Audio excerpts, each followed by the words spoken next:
July 1965. 6 veterans arrive at a Wyoming rodeo and find wealthy guests sitting in their honor seats. John Wayne sees the argument from the VIP box, walks downstairs, and gives the organizer 5 minutes to make it right. Here is the story. The trouble starts 30 minutes before the first chute opens. 6 men stand beneath the grandstand at Cheyenne Frontier Days. Each holds the same kind of ticket. Row A, seats 1 through 6, the best view in the arena. But 2 of those seats are already occupied. The other 4 have been sold to guests who haven't arrived yet. The veterans look at their tickets, then at the seating chart held by a teenage usher. The names don't match. The first man in line is Frank Malloy, 60 years old, a ranch equipment mechanic. He carries a wooden cane and walks with a prosthetic right leg he has worn since France in 1944. Beside him is Eddie Raines, a Korean War veteran with his left shirt sleeve pinned neatly above the elbow. The other 4 men stand behind them. 2 served in Europe, 1 in the Pacific. 1 drove an ambulance during the Korean War. They aren't shouting. They aren't demanding special treatment. They were invited to the rodeo. They received their tickets through the local veterans post. They arrived early. Now they simply want to sit in the places printed on the paper. The teenage usher checks the tickets again. "I'm sorry, gentlemen. Those seats have been reassigned." Frank looks toward the front row. "Reassigned to who?" The usher doesn't know how to answer.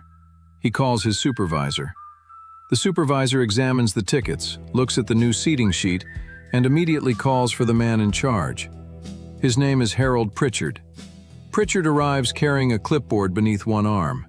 He is slightly overweight, balding, and already sweating through the collar of his white shirt. He looks at the veterans' tickets. Then he looks at the people sitting in row A.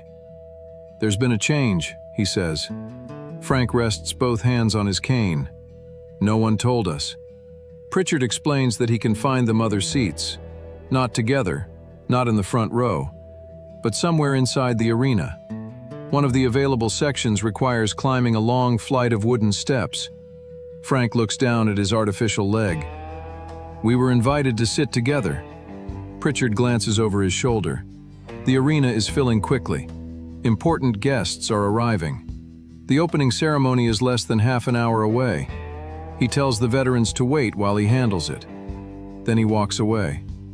Above them, in a shaded VIP box, John Wayne has been watching the entire conversation.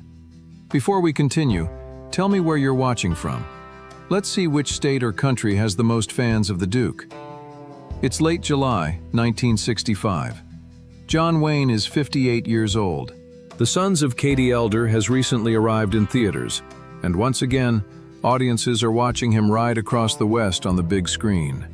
Cheyenne Frontier Days has invited him as an honored guest. Wayne arrives before the program begins.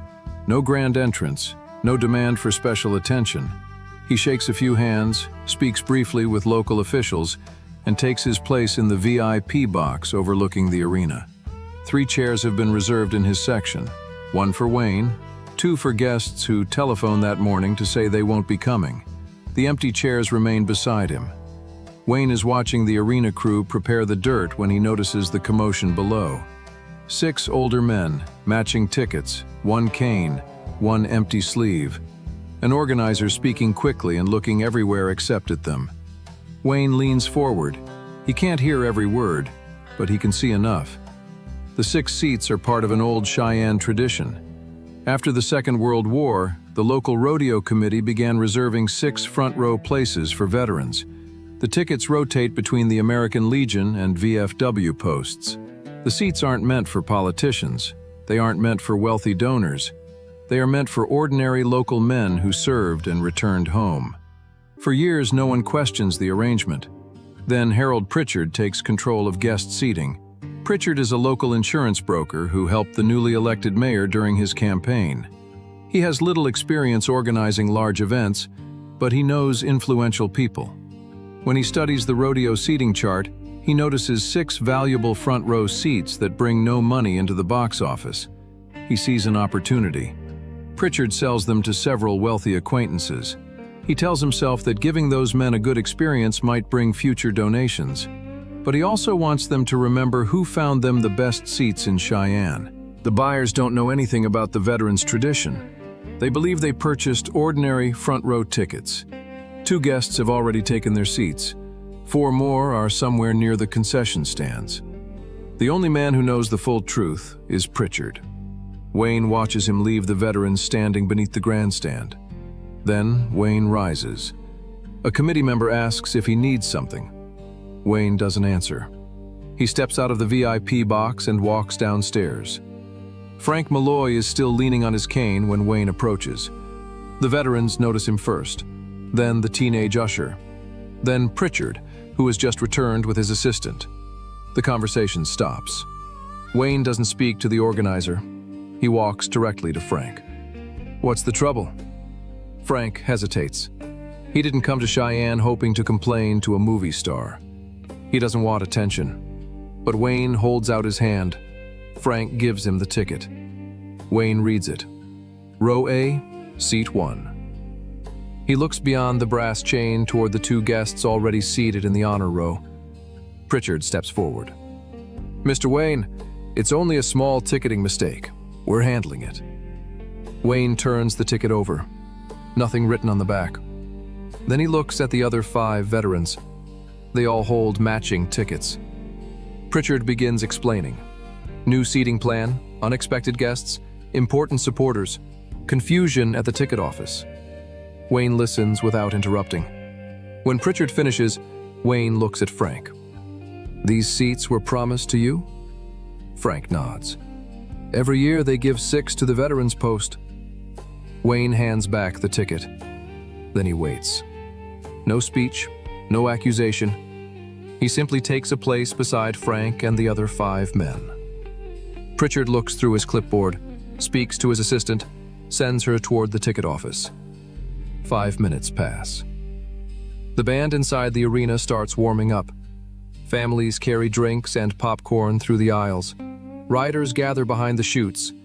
People begin recognizing Wayne. A few spectators turn around, others point toward the aisle. Pritchard notices. He steps close to Wayne and lowers his voice. "Mr. Wayne, I'll take care of this. Please return to the VIP box." Wayne looks at the 6 veterans, then back at Pritchard. "I'll stand with them. These knees give me 5 minutes. After that, I'm going home." That is all he says. But Pritchard understands. John Wayne's name is printed in the program. Photographers are waiting for him. Local officials expect to be introduced beside him during the opening ceremony. If Wayne leaves before the rodeo begins, everyone will ask why. And Pritchard knows exactly what the answer will be. He snaps the clipboard shut, calls both assistants, then starts running. The first 2 guests are already sitting in the honor row. Pritchard approaches them and quietly explains that their tickets were issued incorrectly. The men are confused. They paid for the seats. They arrived early. They did nothing wrong. Then one of them looks back and sees the veterans waiting in the aisle. "You never told us these were their seats." Pritchard has no answer. The 2 guests stand. They aren't pleased, but they move without arguing. Pritchard finds 2 more ticket holders near a concession stand. Another is talking with a banker beneath the West Grandstand. The last is walking toward the arena with his wife. One conversation at a time, Pritchard explains the mistake. None of the guests knew. One man is angry with Pritchard, not with the veterans. Another says he would never have accepted the ticket if he had known. Now, Pritchard needs 6 replacement seats. His assistants search the seating chart for cancellations and no-shows. They find 4 acceptable places in separate sections.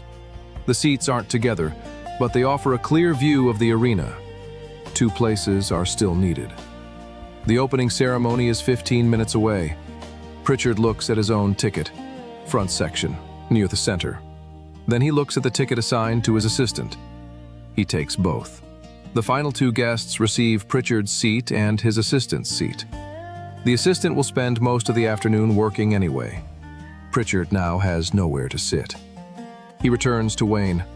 All 6 honor seats are empty again. Everything is taken care of, he says. Wayne looks toward the front row, then at the veterans. An usher reaches for the brass chain separating the reserved aisle from the rest of the grandstand. Wayne gets there first. He unhooks the chain from its wooden post and holds it aside. Come on, gentlemen. The veterans move forward. Frank plants his cane carefully on the wooden floor. Eddie follows him.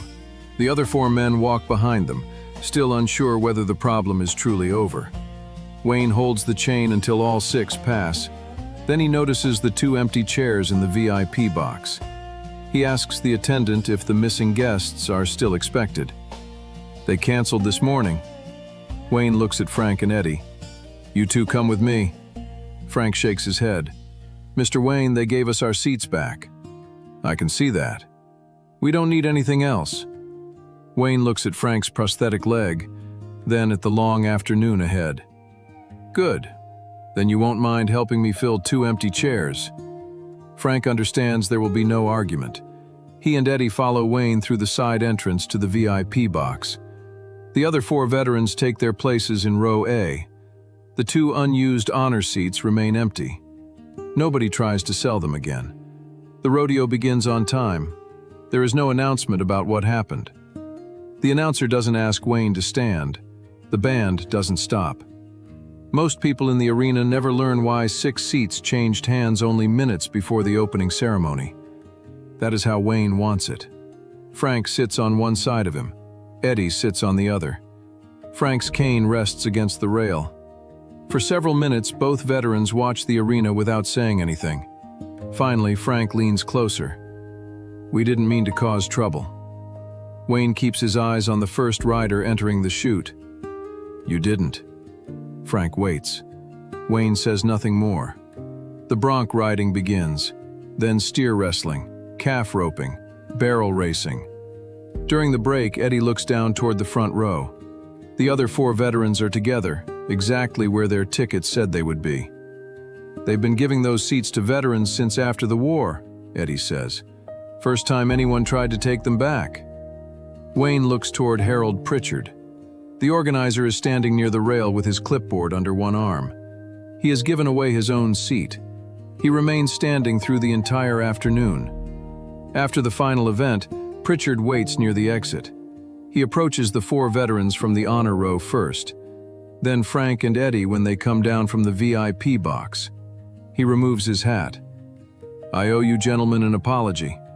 Frank studies him. Pritchard doesn't blame the usher, doesn't blame his assistant, doesn't mention the mayor or the committee. I reassigned seats that weren't mine to reassign. Frank nods. Then make sure the next 6 men don't have to ask for them back. Pritchard promises they won't. Wayne hears the exchange but doesn't join it. The apology belongs to the veterans, not to him. The next morning, Pritchard arrives at the ticket office before the gates open.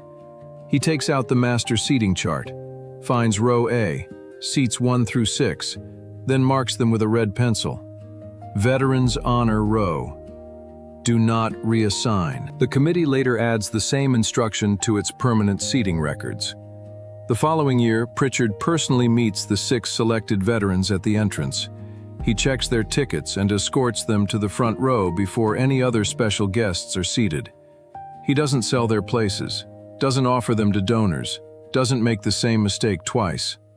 For years afterward, new volunteers in the Cheyenne ticket office hear the same warning. 6 seats in row A belong to the veterans. They are not empty inventory. They are not favors for businessmen.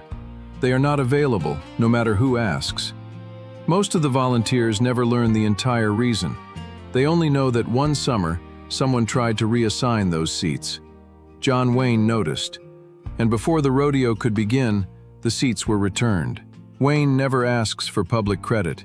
He doesn't have Pritchard fired. He doesn't embarrass the innocent guests who bought the tickets without knowing the truth. He understands that they aren't the problem. The problem is a promise that becomes inconvenient when someone more important wants the same thing. Respect is easy when it costs nothing.